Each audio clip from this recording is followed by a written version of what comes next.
For years, gamers have tried to conquer 4K at 60 FPS on high settings, and well, actually, surprisingly, we might actually be there. Stick around for the Asus GTX 1080 STRIX gaming card, as it's pretty awesome, and yeah, I'm really impressed.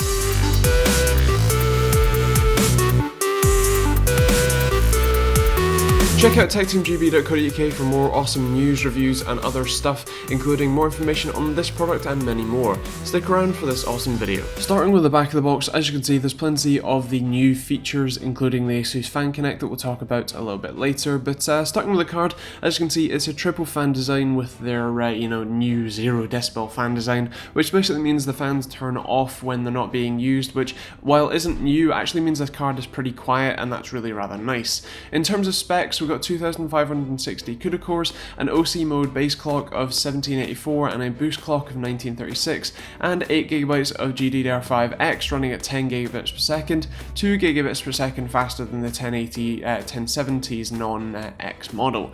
Now on the side of the card, as you can see, there's plenty of heatsink to show, and this is actually a really good job because you actually don't see more than about 64 degrees in a relatively hot room, which is this office room, and yeah, you also get a 6 and an 8-pin PCI power connector, the 6-pin mostly just for extra overclocking headroom.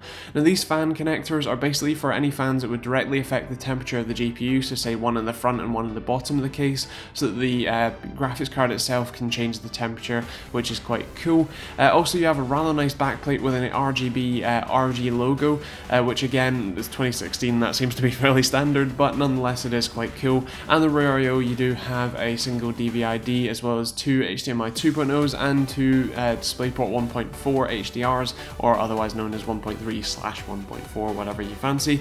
You also have full RGB lighting on the Republic of Gamers sort of text inside, as well as around the fans, and that RG logo on the back.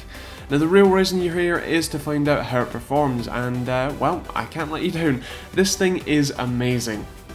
Now obviously we've seen other benchmarks of the Founders Edition cards, and they kind of blew a lot of things out of the water, and this one is no different. In fact, with a higher clock, both boost and standard base clock, this means that this card performs absolutely amazingly.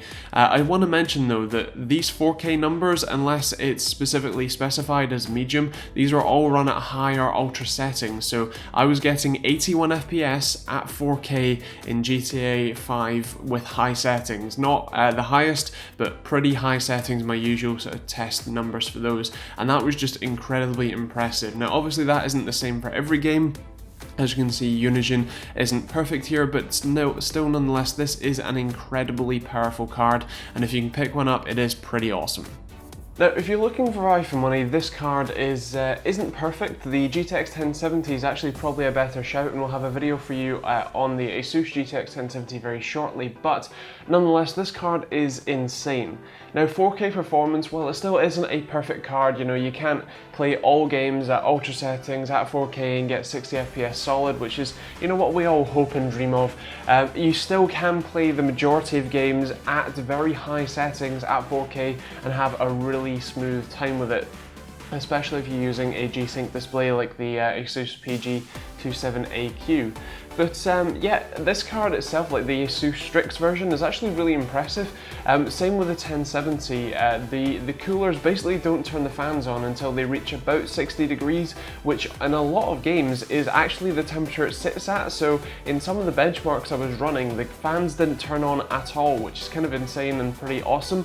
And even when they did turn on, it was relatively quiet until it got a bit hotter and was running for longer, and the CPU got pretty warm as well. So yeah, it's really awesome. It was really quiet, and the temperatures that it sat at, it didn't hit over 64 degrees, I believe, so that's really cool, and I'm just really impressed with that. Now the only real con with this card is that it's a bit pricey, especially in comparison to the 1070, which, as you'll see hopefully next week, the performance difference isn't that massive for what is about 300 quid.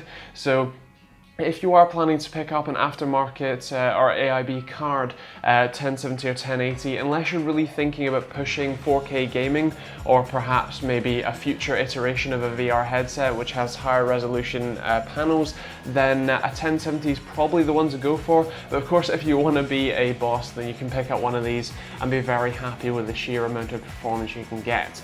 In terms of scoring, I'm going to go for a 4 for value for money. In terms of performance, it has to be a 5. Functionality, I'm also going to give a 5 because of the GPU tweak software. It's actually quite nice, and the RGB LED effects, which, you know, it's 2016, that's apparently the standard now, but either way it still does look quite cool, and yeah, that's why it's going to get a 5 for styling, and I'm going to have to give it a 5 for TechteamGB score as well. It really is an awesome card. I do like this version specifically, and obviously the 1070 sort of chip itself is pretty awesome. And the last thing is the award, and it's going to be the gold award because, as I said, this is a fantastic card, and if you can afford it, it's pretty awesome. If you can't, the 1070 is also there for you, and as I said, we'll have a video of that very, very shortly, so do stick around. It'll probably be hopefully next week, so yeah, stick around for that. Anyway, I guess that's kind of it. If you've got any questions about the card, feel free to leave them in the comments down below. And also let me know what you thought of the video. It does help me if you can let me know what I can improve for next time. So yeah, that would be awesome.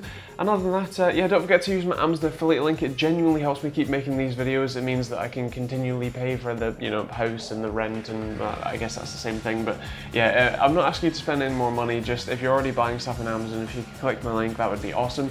If you do want to spend money, you can check out Vessel. These videos are out generally 7 days early there, so that's cool. And yeah, don't forget to subscribe if you haven't already. Feel free to like and dislike, and yeah, we'll see you on the next video.